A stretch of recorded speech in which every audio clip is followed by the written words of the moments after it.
नमस्कार दोस्तों, मैं राजेंद्र प्रसाद। प्रैक्सी ज्योग्राफी क्लासेस में आपका स्वागत है। आज अपन महासागरीय निक्षेप के बारे में आज मैं इस वीडियो में आपको महासागरीय निक्षेप के बारे में बताऊंगा। ये जो टॉपिक है college lecture, school lecturer geography writ भर्ती 2020 जो आने वाली है उसके स्टूडेंट्स को काफ़ी इस टॉपिक को पढ़ने से काफी ज्यादा बेनिफिट मिलने वाला है। तो आज दोस्तों अपन पढ़ेंगे महासागरीय निक्षेप क्या है और महासागरीय निक्षेप में जो महासागरों की जो तली में क्या क्या चीजें पाई जाती है, आज अपन इसका विस्तार से अध्ययन करेंगे। मित्रों दोस्तों, मैं आपको एक चीज बता देता हूं कि ये जो महासागरीय जो निक्षेप जो ज्योग्राफी का जो टॉपिक है, इसमें हर एग्जाम में ज्योग्राफी के जितने भी एग्जाम होते हैं, चाहे कॉलेज लेक्चर का देख लो, चाहे आप स्कूल लेक्चर का देख लो और चाहे आप रिट भर्ती में भी सिलेबस को रखा गया है। तो आज जो भी क्वेश्चन जो अपने इस टॉपिक से संबंधित जो भी क्वेश्चन पुट अप होंगे उनके बारे में अपन आज विस्तार से स्टडी करेंगे। सबसे पहले अपन ये देखते हैं कि महासागरीय निक्षेप क्या है। निक्षेप क्या है, आज इसके बारे में अपन पढ़ेंगे। महासागरीय निक्षेप क्या है? तो महासागरीय निक्षेप जो महासागरों की जो तली है, महासागरों की जो तली है, तली में जो अवसादों का जमाव होता है उसे ही क्या कहते हैं? महासागरीय निक्षेप। यानी कि जो महासागरों की जो तली होती है और तली में जो अवसादों का जो जमाव होता है उसे ही क्या कहते हैं? महासागरीय निक्षेप, यानी कि ओशन डिपॉजिट।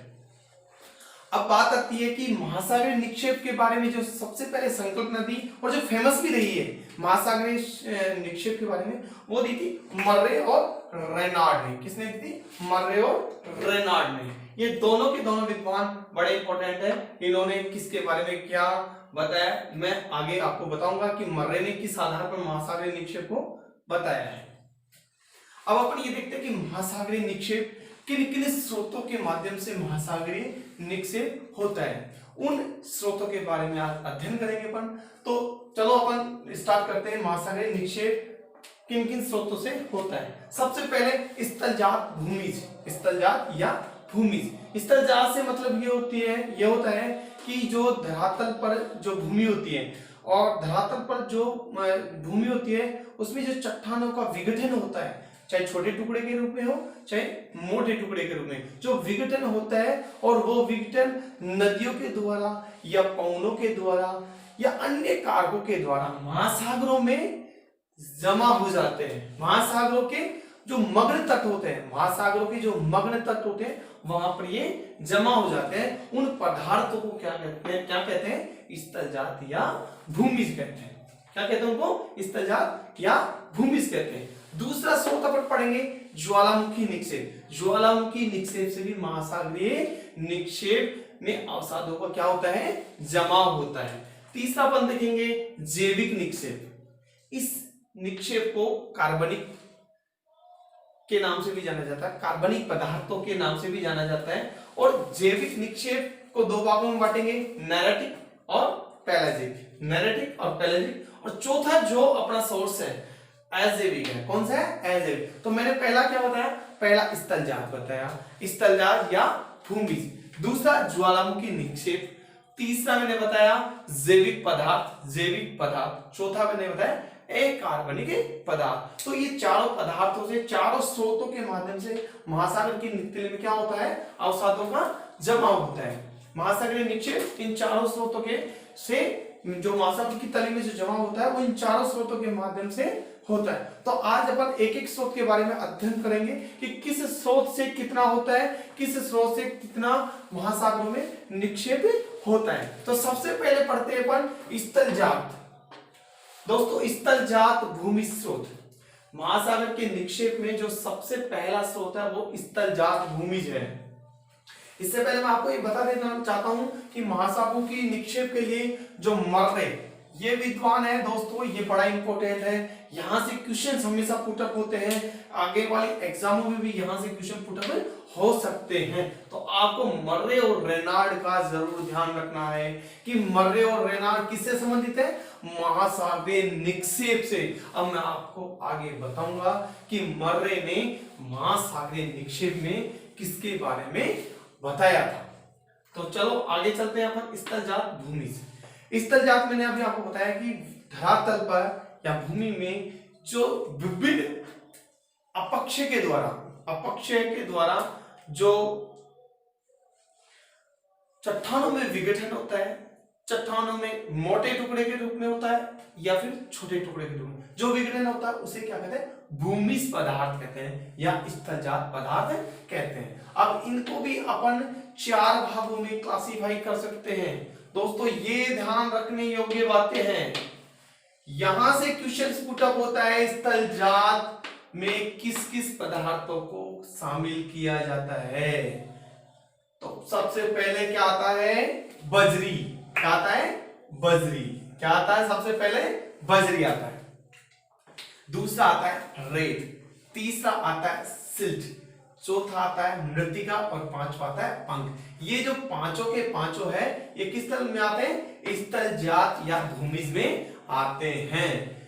तो भूमिजात में सबसे पहले मैंने क्या बताया, स्थलजात या भूमिज में क्या बताया, सबसे पहले मैंने बजरी, दूसरा मैंने क्या बताया रेत, तीसरा मैंने क्या बताया सिल्ट, चौथा क्या बताया मृत्तिका और पांचवा मैंने क्या बताया मित्रों पंख।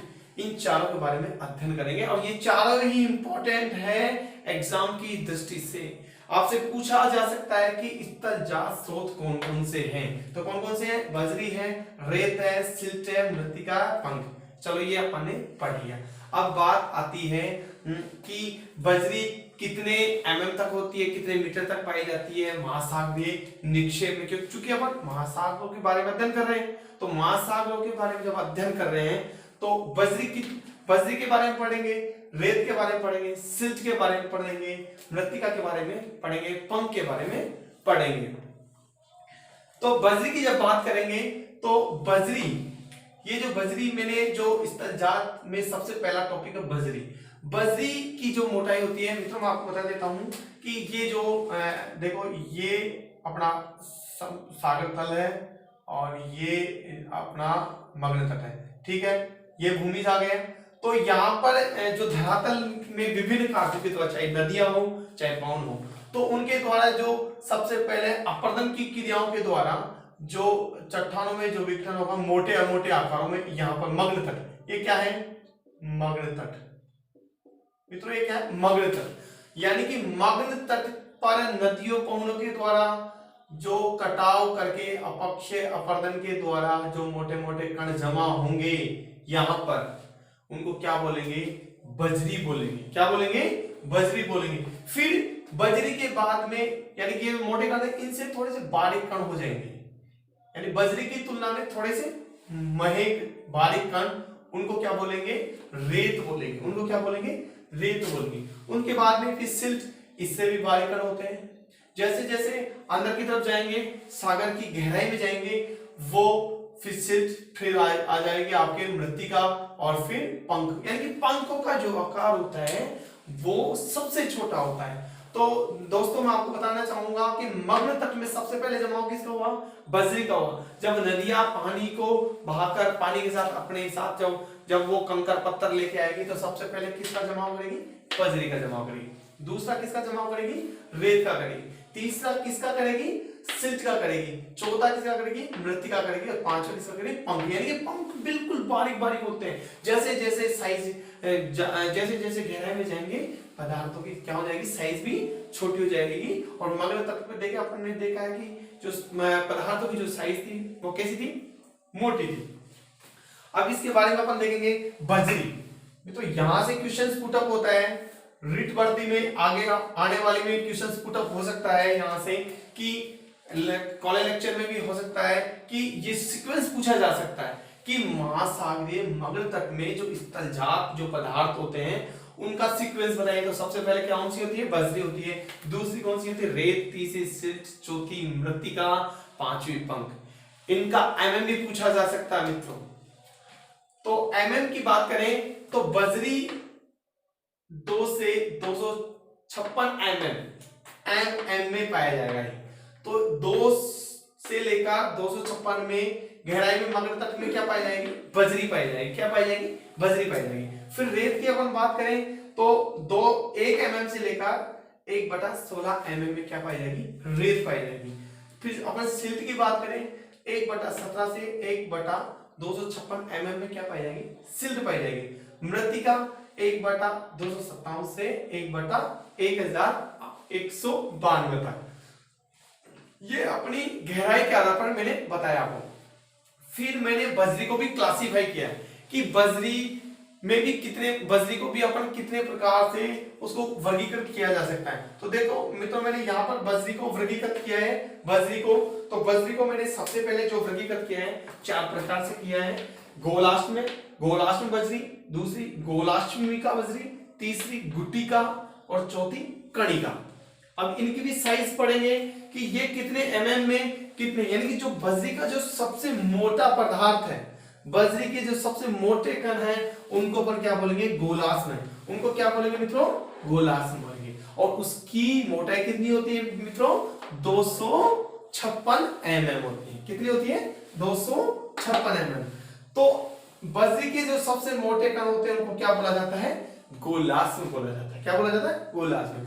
सेकंड, गोलाष्म से थोड़े हल्के होते हैं उनको क्या बोला जाता है, गोलाष्मिका। दूसरा क्या, बजरी का जो रूप है गोलाष्मिका, इसकी जो mm पाई जाती है 64 से 256, यानी कि इससे थोड़े से छोटे होते हैं। और इनकी साइज कितनी है, 64 mm से 256 mm की।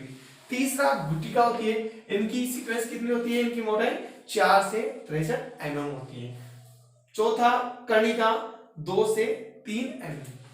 तो दोस्तों मैंने बजरी के जो रूप बताए ये आपको पता है, ये क्वेश्चन यहां से बन सकता है आने वाली एग्जामों में, क्योंकि यहां से पहले भी क्वेश्चंस बने हैं मित्रों एग्जाम में कि बजरी का सीक्वेंस पूछा जाता है कि बजरी की जो ये जो कण होते हैं, पदार्थ होते हैं, उनका क्रम बताइए कि गोलाष्म की कितने mm में पाया जाता है, गोलाष्मिका कितने mm में पाई जाती है, गुटिका कितने mm में पाई जाती है, कणिका कितने mm में पाई जाती है। यहाँ पर नेट जो यूजीसी के द्वारा जो नेट का आयोजन किया जाता है उसमें एक क्वेश्चन पूछा गया है। यूजीसी के द्वारा जो एग्जाम में जो नेट की एग्जाम ली जाती है उनमें एक क्वेश्चन पूछा गया कि बजरी के जो कण होते हैं उनकी जो mm में होती है उनका क्रम से आप मिलान कीजिए। तो मित्रों पहला क्वेश्चन अपना यहाँ से पुट अप हो सकता है इस महासागरीय निक्षेप में कि बजरी में गोलाष्म की मोटाई कितनी होती है, गोलाष्म की कितनी होती है, गुटिका की कितनी होती है और कणिका की कितनी होती है।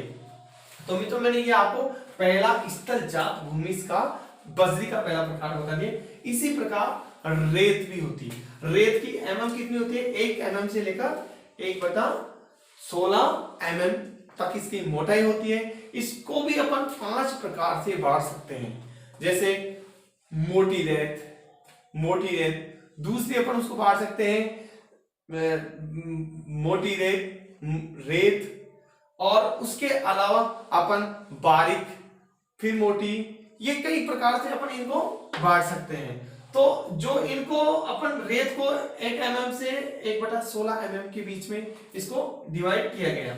आगे देखो सिल्ट जो गहराई में पाया जाएगा 1/17 से 1/256 mm में मिलेगा आपको। मृत्तिका 1/257 से 1/8192 तक आपको मिलेगी।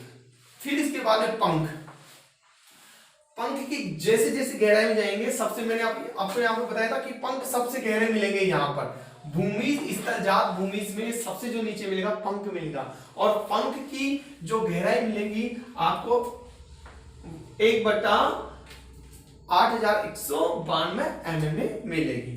फिर पंखों को अपन 3 प्रकार से बांट सकते हैं, नीला पंख, लाल पंख, हरा पंख। तो क्वेश्चन यहीं से उठता है कि मर्रे ने रंग के आधार पर पंखों को कितने प्रकार से बांटा है। तो कितने प्रकार से बांटा है, 3 प्रकार से बांटा है। पहला नीला, दूसरा हरा और तीसरा लाल। तो मर्रे ने रंगों के आधार पर कितने प्रकार बांटा है, मर्रे ने रंग के आधार पर, किसके आधार पर, रंग के आधार पर, रंग के आधार पर किसने बांटे, मर्रे ने रंग के आधार पर कितने प्रकार से बांटा है, 3 प्रकार से बांटा है मर्रे ने। आगे देखो ये अपना स्थलजात पदार्थ हो गए। दूसरा ज्वालामुखी निक्षेप। मित्रों ज्वालामुखी क्रिया के द्वारा भी निक्षेपों का क्या होता है, जमा होता है। क्या होता है? जमा होता है। जैसे अपन पढ़ेंगे आगे कि ज्वालामुखी क्रियाओं के द्वारा भी क्या होता है? निक्षेप होता है। फिर थर्ड पार्ट अपन देखेंगे इसमें जैविक निक्षेप। जैविक निक्षेप से तात्पर्य क्या होता है? जीव पानी में देखो जीव जंतु पाए जाते हैं और जैविक निक्षेपों को कार्बनिक पदार्थ भी बोला जाता है। क्या बोला जाता है? कार्बनिक पदार्थ। क्या बोला जाता है? कार्बनिक पदार्थ। कार्बनिक पदार्थ, इसको क्या बोला जाता है? कार्बनिक पदार्थ भी बोला जाता है। जैविक निक्षेप वो होते हैं जो पानी के अंदर सागरों में, महासागरों में क्या होता है? जीव जंतुओं के अस्थिपंजर और वनस्पतियों के अवशेषों से जो पदार्थ बनते हैं उनको क्या बोलते हैं? जैविक निक्षेप कहते हैं। क्या कहते हैं? जैविक निक्षेप। क्यों? सागरों में, महासागरों में जितने भी जीव जंतु पाए जाएंगे, वनस्पति पाई जाएगी, उनके अवशेषों से जो पदार्थ बनेंगे उनको क्या बोलेंगे? जैविक निक्षेप बोलेंगे। इनको कार्बनिक पदार्थों के नाम से भी जाना जाता है। अब दोस्तों जैविक निक्षेपों को भी अपन दो प्रकार से बांट सकते हैं। कितने प्रकार से बांट सकते हैं? दो प्रकार से बांट सकते हैं। तो पहला है नेरेटिक और दूसरा है पैलेजिक। पहला कौन सा होता है? मैंने नेरेटिक और दूसरा पैलेजिक। अब अपन पढ़ेंगे कि नेरेटिक कौन से उज होते हैं, नेरेटिक जो उज होते हैं वो कौन से उज होते हैं, और पैलेजिक उज। उज का मतलब अब ये जो जैविक निक्षेप पाए जाएंगे, ये जो जैविक निक्षेप पाए जाएंगे ये पंख के रूप में पाए जाएंगे। किसके रूप में पाए जाएंगे? पंख के रूप में पाए जाएंगे। तो जैविक निक्षेप भी दो प्रकार के हो गए, नेरेटिक और पैलेजिक। अब नेरेटिक में कौन कौन से आते हैं? नेरेटिक में जीव जंतुओं के अस्थिपंजर, जो जीव जंतु होते हैं ना महासागरों में जो रहते हैं, उनके अस्थिपंजर, उसके साथ साथ वनस्पतियों के अवशेष से जो पदार्थ बनते हैं उनको क्या कहते हैं? नैरेटिक कहते हैं। उनको क्या कहते हैं? नैरेटिक। और ये जो नैरेटिक पदार्थ अपने को जो मिलते हैं, ये कहां पे मिलते हैं? मग्न तट पर। कहां पर मिलते हैं? मग्न तटों पर। कहां पर मिलते हैं? मग्न तट पर। इनके जो अपने को अवशेष मिलेंगे कहां पर मिलेंगे? मग्न तटों पर मिलेंगे। उसके बाद है पैलेजिक। पैलेजिक जो उज होते हैं वो कौन से पदार्थों के बने होते हैं? शैवालों के। किसके बने होते हैं? शैवालों के। शैवालों के जो अवशेष से जो पदार्थ बनते हैं उनको पैलेजिक कहते हैं। ये किससे बनते हैं? नैरेटिक जीव जंतुओं के अस्थिपंजर और वनस्पतियों के अवशेष से बने पदार्थों को क्या कहते हैं? नैरेटिक कहते हैं। और पैलेजिक जो शैवालों के अवशेष से बने पदार्थों को पैलेजिक कहते हैं। अब मित्रों पैलेजिक को भी अपन दो प्रकार से बांट सकते हैं। दो प्रकार से बांटा गया है पैलेजिक को भी। एक तो चूना प्रधान, दूसरा सिलिका प्रधान। चूना प्रधान और सिलिका प्रधान मैं मित्रों आपको बता देता हूं कि चूना प्रधान क्या होता है? ये जो पदार्थ होते हैं चूना पदार्थ, तो ये क्या है कि जैसे समुद्र में जाते हैं ये ज्यादा गहराई में नहीं मिलेगा आपको जितना सिलिका प्रधान मिलेंगे। ये जो पैलेजिक में जो चूना प्रधान होता है सिलिका प्रधान की तुलना में ऊपर मिलते हैं और सिलिका नीचे की तरफ मिलती है। क्यों मिलती है दोस्तों? क्योंकि जो चूना पदार्थ है ये चूना पदार्थ है, ये चूना पदार्थ है, ये जैसे ही पानी में जाएगा धीरे धीरे ये जो चूना पदार्थों से जो बने पदार्थ होते हैं ये जैसे सागर के अंदर जाते हैं तो ज्यादा गहराई में नहीं होते, कि जैसे जैसे अंदर जाते जाएंगे और ये क्या है? पिघल जाते हैं। पानी में क्या हो जाते हैं? पिघल जाते हैं। और पानी में पिघल जाने के कारण ये चूना पदार्थ ज्यादा गहराई में नहीं पाए जाएंगे। अब चूना प्रधान जो उज होते हैं उसमें किस किस को शामिल किया जाता है? टेरापोडो किया जाता है, टेरापोडो, और दूसरा ग्लोबिजेरिन को। ग्लोबिजेरिन और टेरापोड को इसमें शामिल किया जाता है। दूसरा पैलेजिक का जो प्रकार है वो सिलिका प्रधान है।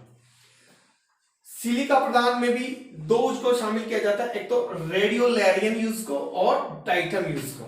मित्रों ये जो मैंने बताया ना, ये जो जैविक निक्षेप ये एग्जाम की दृष्टि से बड़ा ही इंपॉर्टेंट है।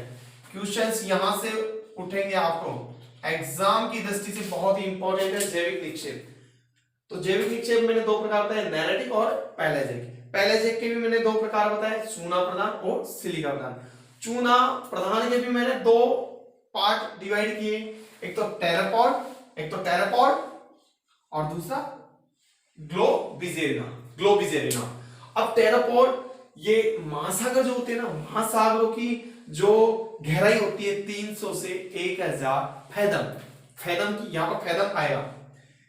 300 से 1000 फैदम की गहराई पर टेरापॉड मिलते हैं। टेरापॉड की गहराई कहां पर मिलेगी? मग्न तटों में, जो महासागरों में जो मग्न तट होते हैं, मग्न तटों में जो 300 से 1000 फैदम की गहराई पर जो पदार्थ मिलेंगे उसको क्या बोलेंगे? टेरापॉड बोलेंगे। क्या बोलेंगे? टेरापॉड बोलेंगे। दूसरा ग्लोबिजेरिना। ग्लोबिजेरिना ये कहां पे मिलेंगे? 2000 से 4000 फैदम की गहराई पर, यानी कि टेरापॉड से भी ज्यादा गहराई पर कौन मिलेगा? ग्लोबिजेरिना मिलेगा। और ग्लोबिजेरिना की गहराई कहां तक मिलेगी? 2000 से 4000 फैदम तक आपको ये ग्लोबिजेरिना मिलेगा। तो ये चूना प्रदान के दोनों टॉपिक क्लियर हो गए। अब अपन पढ़ते हैं पैलेजोइक के सिलिका प्रदान उज। सिलिका से कौन कौन से पदार्थों का निर्माण होता है? उसमें सबसे पहले देखते हैं रेडियोलेरियन। रेडियोलेरियन मित्रों, ये रेडियोलेरियन है, इसकी गहराई कहां तक है? 2000 से 5000 फैदम। कितनी? 2000 से 5000 फैदम। तो मित्रों एक क्वेश्चन यहां पे उठता है कि महासागरीय निक्षेप में जो सबसे गहराई पर जो पदार्थ मिलेंगे, इस पूरे सर्किल में जो पदार्थ मिलेंगे वो कौन से? रेडियोलेरियन। यहीं से क्वेश्चन पुट अप होता है। रेडियोलेरियन प्रश्न बन सकता है एग्जाम में कि जो महासागरीय निक्षेप है उसमें सबसे गहराई पर जो पदार्थ मिलेंगे वो कौन से मिलेंगे? रेडियोलेरियन। और उनकी गहराई कितनी है? 2000 से 5000 फैदम। तो ये क्वेश्चन पूछा गया पीसीएस एमपीपीएस में पूछा गया है।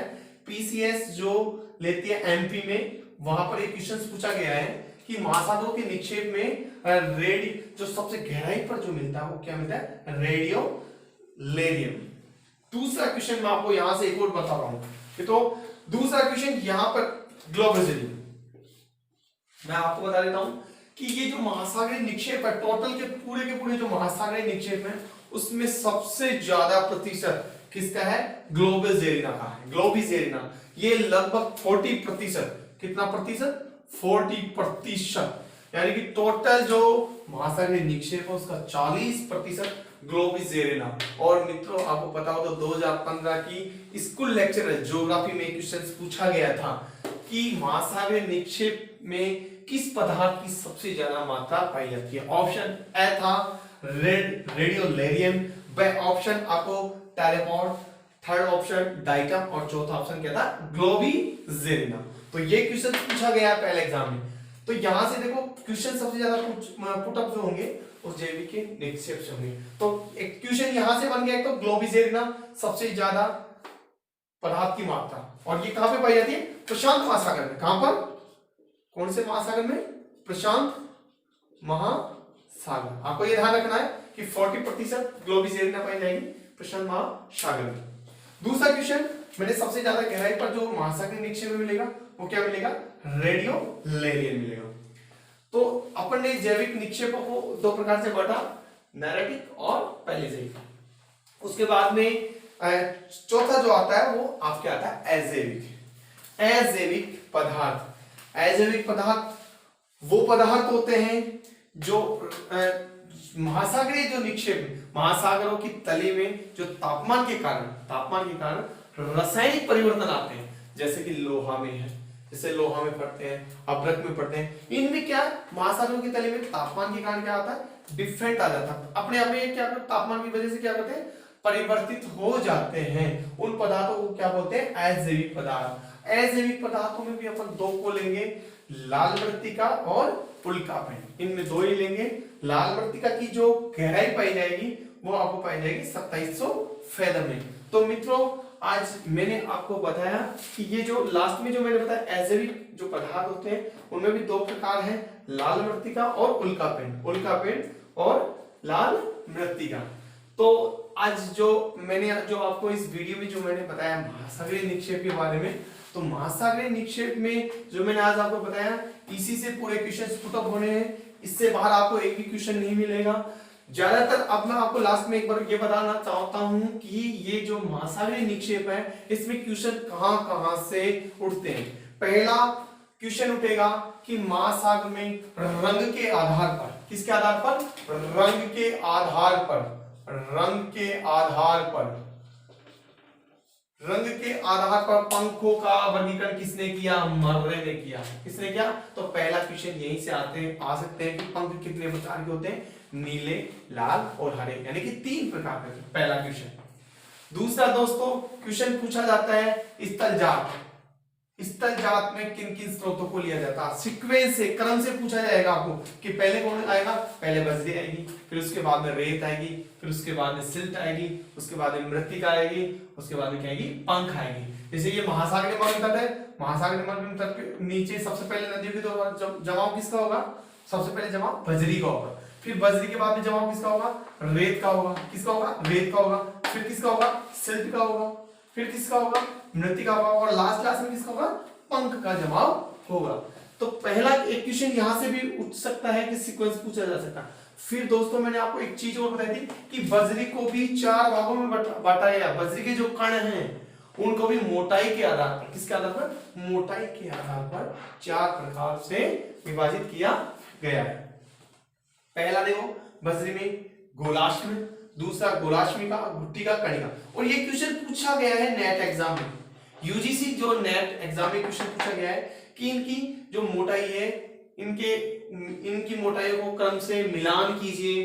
तो मिलान वाले क्वेश्चनों में ये पूछा गया है, तो एक क्वेश्चन यहां से भी पूछा हो सकता है। तो मित्रों पहला क्वेश्चन मैंने मर्रे का बताया, दूसरा क्वेश्चन बजरी का बताया, तीसरा मैंने बजरी की जो मोटाई के आधार पर जो कणों का विभाजन किया है उनके आधार पर बताया। तीसरा जो क्वेश्चन बनेगा मित्रों ये जैविक निक्षेप। ये बहुत ही इंपॉर्टेंट है महासागरीय निक्षेप में, बहुत ही इंपॉर्टेंट है, वेरी इंपॉर्टेंट, बहुत इंपॉर्टेंट है क्वेश्चन। जैविक निक्षेप क्या होते हैं? मैंने आपको बताया कि जीव जंतुओं के अस्थिपंजर और वनस्पतियों के अवशेषों से बने पदार्थ जैविक निक्षेप कहलाते हैं। इनको भी अब यहां से जो क्वेश्चन उठेगा वो क्वेश्चन उठेगा एक तो ग्लोबिजेरिना से क्वेश्चन उठ सकता है, क्योंकि इस पूरे महासागरीय निक्षेप में जो सबसे ज्यादा जो पाए जाते हैं जैविक निक्षेप वो कौन से हैं? ग्लोबिजेरिना। कितने प्रतिशत? 40%। और वो भी कौन से महासागर में? प्रशांत महासागर में पाए जाते हैं। उसके बाद में जो दूसरा क्वेश्चन पुटअप हो सकता है कि महासागरीय निक्षेप में, जैविक निक्षेप में सबसे गहराई पर पाए जाने वाला पदार्थ कौन सा है? रेडियोलेरियम। कौन सा है? रेडियोलेरियम। तो दोस्तों समझ में आ गए इस टॉपिक से संबंधित जो एग्जाम में क्वेश्चन पूछे जा सकते हैं वो क्वेश्चन मैंने आपको इस वीडियो में बता दिए हैं। आपको ये वीडियो बहुत अच्छा लगा होगा। इस वीडियो में अगर आपको किसी प्रकार की कोई त्रुटि है, यदि कोई चीज समझ में नहीं आ रही तो मेरे कमेंट्स बॉक्स में आप डाल सकते हो। ठीक है, थैंक यू।